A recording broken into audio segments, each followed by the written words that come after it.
जय श्री श्याम दोस्तों, कैसे हैं आप सब। दोस्तों, जेठ के महीने में पीपल सींचने की कहानी सुनने से घर में अन्न धन का भंडार होता है और घर में सुख शांति आती है, अच्छा पुत्र होता है और जो लक्ष्मी है वो छन छन करती हुई आती है। और इसकी जब हम कथा सुनते हैं, पीपल की कथा जेठ के महीने में सुनते हैं तो उसका अमोघ फल मिलता है। चलिए शुरू करते हैं पीपल की कहानी। बोलिए विष्णु भगवान की जय। एक ब्राह्मण ब्राह्मणी थे, वो दोनों पीपल सींचा करते थे। जब जवानी थी तो पीपल सींच लिया करते थे, कोई दिक्कत नहीं होती थी क्योंकि उनके कोई औलाद भी नहीं थी। और जब बाद में बुढ़ापा आ गया तो जब पीपल सींच के फिर भगवान को भोग लगाया करती, बामनी तो थक जाती थी। यूं कहती थी कि अगर घर में बहू हो तो मैं ये पूजा पाठ आराम से कर लूं, क्योंकि पीपल सींचने जाते तो वो 5 कोस दूर था, फिर जाते फिर आते थे दोनों। पूरी जिंदगी उन्होंने पीपल जो है सींचा। विष्णु भगवान का नाम लिया करते थे, लक्ष्मी माता का नाम लिया करते थे। बूढ़ी माई उदास रहने लगी बामणी, तो ब्राह्मण देवता ये देखकर बहुत ही मन में ये करते थे कि इसको कैसे ठीक करा जाए। ब्राह्मणी कहती कि कोई बहू ले आओ, और ब्राह्मण देवता हमेशा कहते कि बेटा बिना बहू कैसे ले आऊं। तो ब्राह्मणी कहती कि अपने पास तो इतनी धन संपत्ति है, आप कुछ ना कुछ करके ले आओ। तो ब्राह्मण देवता के मन में कुछ आया और उन्होंने कुछ आटा डलवाया, एक पोटली बनाई और उसमें 4 सिक्के, सोने की जो मोहर होती है ना, वो डलवा दी। चलते गए, 1 गांव गई, 2 गांव गई, 3 गांव गई। चौथे गांव में उन्होंने देखा कि 4-5 लड़कियां खेल रही है, तो वो उनके पास जाकर बैठ गया। देखा कि सारी लड़कियां घर बना रही है मिट्टी का और फिर पानी से भवा रही हैं, तोड़ रही हैं। उस घर को तोड़ दिया, बना लिया, पानी से भवा दिया। एक लड़की उसने घर बनाया तो सबने कहा तू भी तोड़। उसने कहा ना भाई, मैं तो घर नहीं तोड़ती, क्योंकि घर बहुत मुश्किल से बनता है, मैं इसे नहीं तोड़ूंगी। तो ब्राह्मण ने देखा ये लड़की बड़ी सियानी है, तो उसके पीछे पीछे हो लिए। जब सारी लड़कियां ने खेल खत्म किया तो सारी लड़कियां अपने अपने घर जाने को तैयार हो गई। तो सारी तो अपने घर चली गई। जब वो लड़की के पीछे पीछे गया और बोला तुम किस जात से हो, तो उसने कहा हम भी ब्राह्मण के घर से ही हैं। तो फिर ब्राह्मण देवता ने कहा कि मैं 2 दिन से भूखा हूँ और बेटा तो मुझे खाना खिला दे, क्योंकि मैं ब्राह्मण के घर का ही खाना खाता हूँ। तो उसने कहा चलो घर पे, अगर मेरी माँ ने नहीं खाना खाया होगा तो मैं आपको खाना खिला दूंगी। घर पे गई तो माँ को कहा कि माँ, ये ब्राह्मण देवता आए हैं और ये 2 दिन से भूखे हैं, इन्हें भोजन दे दो। माँ ने कहा बेटा मैंने तो खाना खा लिया और अपने घर में कुछ है नहीं जो कि मैं खाना खिला दूं, आटा भी नहीं है जो कि मैं ब्राह्मण देवता को पोक के खिला दूं। तो लड़की ने कहा कि हमारे घर में तो आटा ही नहीं है, हम आपको भोजन कहाँ से कराएं। तो ब्राह्मण ने कहा कि मेरे पास आटा है, सिर्फ मुझे बना करके दे दो, क्योंकि मैं बहुत भूखा हूँ और 2 दिन से मैं भूखा हूँ।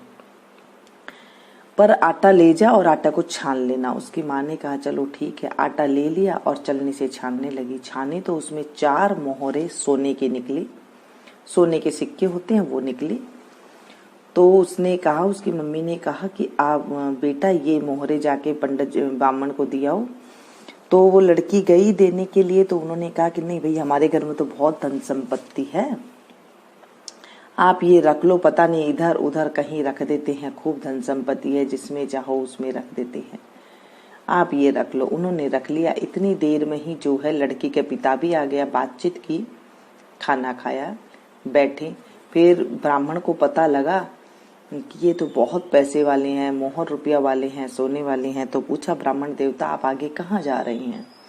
ब्राह्मण ने कहा कि मेरे बेटे की सगाई करने के लिए मैं जा रहा हूँ। बेटा मेरा काशी जी पढ़ने गया हुआ है और 12 बरस बाद आएगा। तो ब्राह्मण देवता के मन में, लड़की के पिता के मन में जो है जिज्ञासा जाग गई कि मेरे तो लड़कियां हैं और ये इतने पैसे वाले घर में जो है मेरी बेटी का रिश्ता हो जाए। उन्होंने कहा ब्राह्मण देवता अगर आप चाहें तो मेरी लड़की है, आप उस लड़के के साथ विवाह आपके लड़के के साथ विवाह कर दूं मैं। ब्राह्मण देवता राजी हो गए, 1.25 रुपया नारियल दिया और बेटी को तिलक लगाया, सगाई पक्की हो गई। और कहा देखो कि मेरा बेटा 12 वर्ष बाद आएगा। कहा कोई बात नहीं, आप कर लें। घर में आए, फिर घर में थोड़ा दिन बीत गया तो ब्राह्मणी ने कहा कि फटाफट ब्याह करके ले आओ। तो ब्राह्मण ने कहा ब्याह की चिंता तो लग गई है, ब्याह कैसे करें, शादी कैसे करें, किसके साथ करेंगे। कहने लगे खांडा के साथ शादी कर देंगे, बात कर लो। ब्राह्मण देवता फिर से गए तो उन्होंने कहा कि भाई मेरा बेटा तो 12 वर्ष बाद आएगा और आप चाहो तो खांडे के साथ आपकी बेटी का ब्याह कर दो।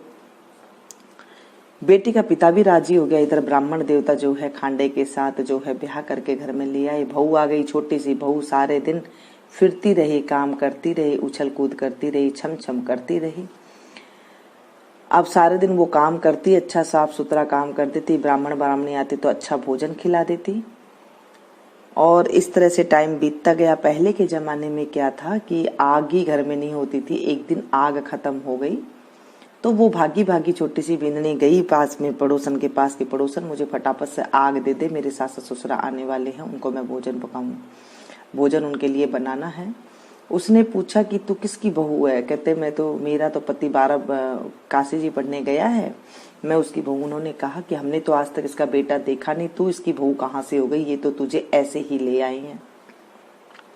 उसके कान भर दिए। वो आई, सारा सोलह श्रृंगार उतार करके धर दिया, एक सफेद सी साड़ी पहन के बैठ गई है और खाना वगैरह अलूना सा बना के रख दिया है। जो खिचड़ी है अलूनी सी बना के रख दी, यानी कि उसमें नमक नहीं डाला और जली हुई खिचड़ी बना करके रख दी। सास ससुर आई, देखा आज घर का कुछ काम भी नहीं हुआ है और खाना मांगा तो जली हुई खिचड़ी दे दी, अलूनी खिचड़ी दे दी। कहा कि बहू आज तो खिचड़ी में नमक नहीं है। उसने कहा कि मैं तो सदा की अलूनी हूँ, तुम्हें तो आज ही अलूनी खिचड़ी मिली है। क्या बहू आज तो खिचड़ी जड़ी बड़ी है। कहते मैं तो सदा की जड़ी बड़ी हूँ, आज आपको तो आज ही मिली है। उन्होंने समझ गए कि आज तो बहू को पराई सीख लग गई।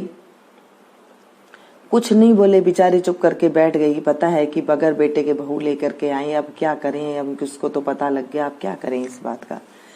दूसरे दिन जब जाने लगे तो बहू ने पूछा कि आपने मुझे 6 कोठे की ताड़ी तो दे रखी है, 7वें कोठे की तो ताड़ी दे ही नहीं रखी, मैं कौन सी बहू हूँ आपको। तो नहीं बेटा हमने तो ऐसे ही नहीं दी, उसमें क्या देखेगी जा करके। तो नहीं मुझे तो 7वें कोठे की चाबी चाहिए। सास ससुरा ने उसको चाबी दे करके चले गई। बेचारे पीपल सींचने के लिए विष्णु भगवान का नाम लेते रही, लक्ष्मी माता का नाम लेते रही, हे विष्णु भगवान हमारी अब रक्षा कर, अब हम क्या करेंगे। जैसे ही सासू ससुरा गए तो बहू फटाफट ऊपर चढ़ करके गई और सारे कोठे देखे तो सब में किसी में हीरा भरा पड़ा है, किसी में जेवरात भरे पड़ी है, खूब धन-दौलत भरा पड़ा है। 7वां कोठे की ताला जैसे ही खोला तो उसमें देखे कि विष्णु भगवान लक्ष्मी माता बैठी हुई हैं, पीपल का पेड़ लगा हुआ है और एक कंवर सुंदर सा लड़का, बहुत सुंदर सा लड़का वहां बैठ करके भगवान की पूजा कर रहा है। कंधे पे एक तौलिया है और कथा कर रहा है। पूछा तू कौन है। कहने लगा कि मैं तो तेरा पति हूँ। कहले मेरा पति कहाँ है, वो तो पढ़ने गया है काशी जी। कहते नहीं, मैं काशी जी से पढ़ने के बाद मैं यहाँ पर कुछ दिन रहता हूँ और उसके बाद मैं अपने माता पिता से मिलता हूँ। 12 बरस बाद मैं आने के बाद फिर मैं 12 बरस हो जाएगा तो फिर मैं मेरे माता पिता से मिल लूंगा।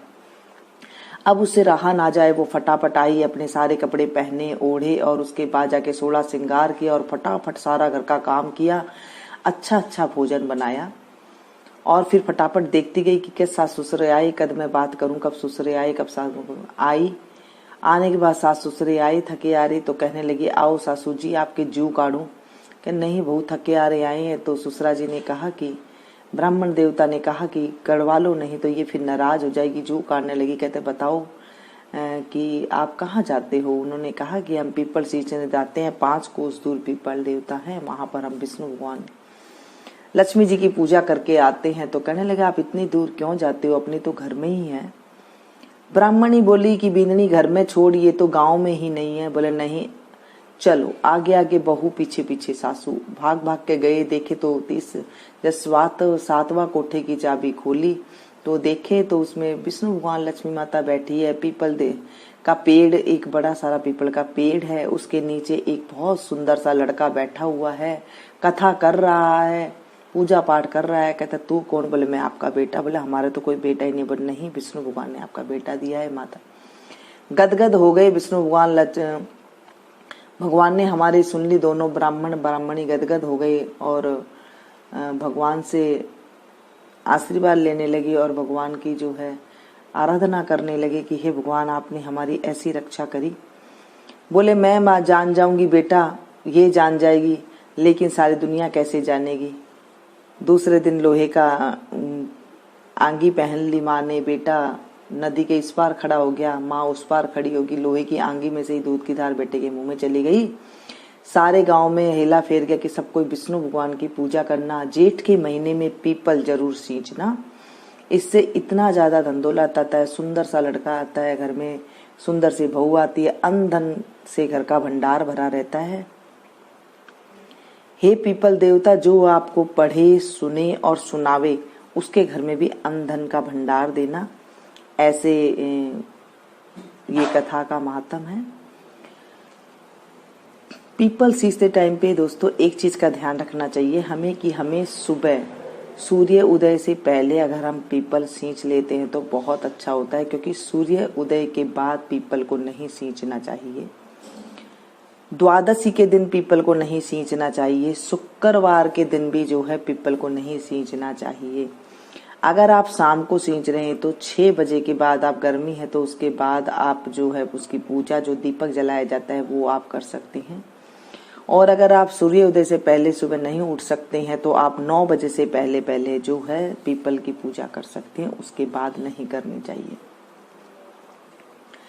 पीपल सींचने कई नियम होते हैं। पीपल सींच करके उसमें रोली, चावल, दीपक जलाते हैं, अगरबत्ती, धूप दीप सारी करें, फेरी देवें, तो उसका हमें बहुत लाभ होता है। जेठ के महीने में जब पीपल की कहानी रोज सुनी जाए तो उसका भी बहुत ही अमोघ फल मिलता है हम लोगों को। तो ये कहानी आज मैंने आपको सुनाई है, पीपल की कहानी जेठ के महीने की।